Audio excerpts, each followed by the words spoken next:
he was also opposed to women getting the vote. So he isn't by no means this kind of liberal idealist in all walks of life that he might be viewed as in some corners.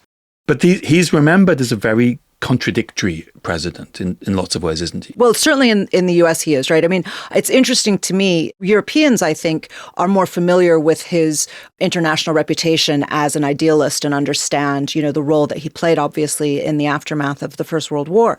But at home, he's a much more complex figure. He was the president who introduced racial segregation into the federal government, for example. And that's why I mentioned that his family wouldn't have been happy about the election of Lincoln. That wasn't a cheap shot.